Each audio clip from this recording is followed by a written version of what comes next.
Bonjour et bonsoir à tous ceux et celles qui sont en train de me suivre à travers cette vidéo. J'espère que vous allez bien par la grâce de Dieu. C'est toujours votre serviteur, pasteur Amenville Issoané, le surintendant de la mission des ambassadeurs de la Nouvelle Cité. C'est pour moi un grand plaisir de vous retrouver aujourd'hui dans cette vidéo afin de continuer à enchaîner avec cette noble formation de l'école de la famille chrétienne. Le sujet qui nous intéresse aujourd'hui, c'est bien les principes bibliques de la prospérité. D'abord, je dois vous dire que la prospérité, selon la parole de Dieu, ne se limite pas à l'abondance matérielle. Vous avez l'habitude d'entendre certains disent que je suis béni car le Seigneur m'a donné une belle voiture. Le Seigneur m'a donné une belle maison. Je suis béni. Est-ce que la bénédiction se limite uniquement à acquérir des choses matérielles en abondance? Non, je ne crois pas ça. Et ce n'est pas la réalité, mes chers frères et sœurs. La prospérité, selon la parole de Dieu, englobe le bien-être spirituel, le bien-être familial, le bien-être moral, le bien-être social et économique. Donc vous voyez que c'est tout un package, la prospérité. Parce que, laissez-moi vous dire, vous pouvez avoir beaucoup d'argent. Votre compte en banque est plein, rassasié, saturé. Mais si vous n'avez pas la paix dans votre famille, et ça va vraiment vous déranger.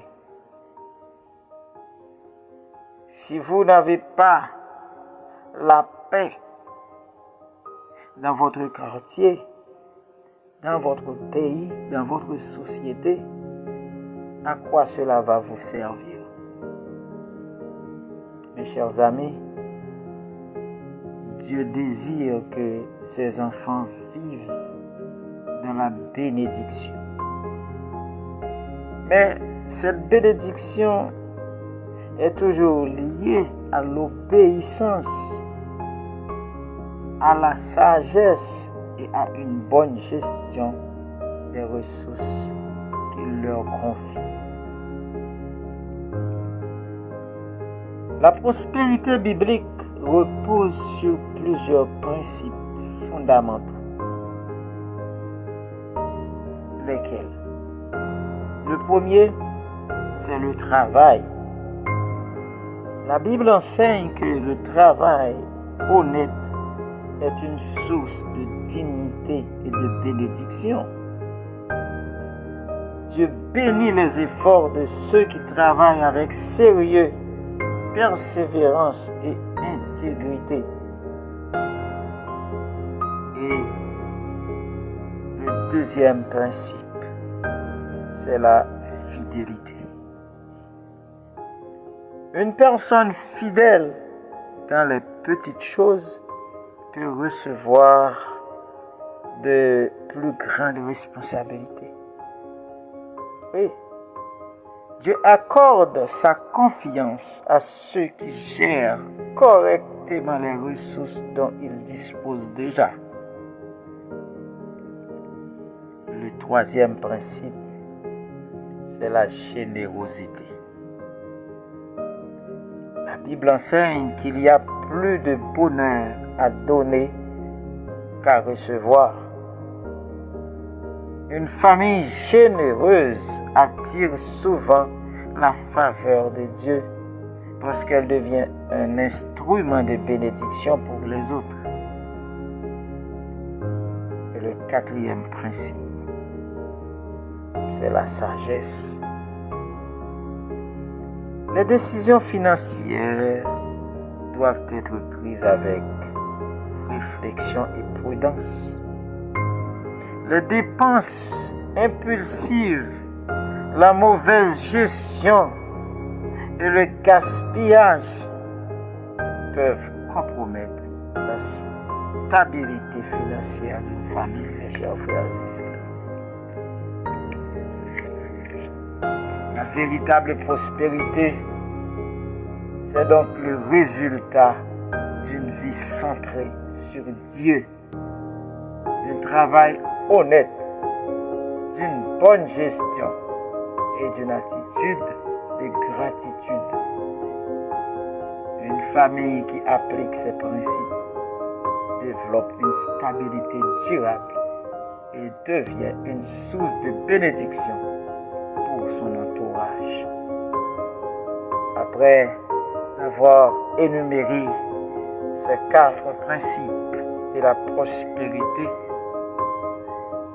et je vais m'arrêter là. Et très bientôt, nous aurons une autre vidéo. Une vidéo que je laisse comme surprise. Alors je tiens à vous demander de ne pas rater aucune des vidéos. Parce que au fur et à mesure où nous avançons dans cette formation, vous allez trouver beaucoup plus de choses intéressantes. Mais ne soyez pas égoïste. Non. Un chrétien, un serviteur de Dieu, une servante de Dieu ne doit pas être égocentrique. Donc, on doit partager la vidéo, on doit inviter les jeunes, les parents, et vos amis, vos collègues de travail à rejoindre, n'est-ce pas, cette plateforme de formation en éducation familiale. Parce que la formation en éducation familiale, ce n'est pas une chose qu'on doit négliger, mes chers frères et sœurs. Car la famille, c'est la base de toute société. Je ne cesse pas de vous dire ça.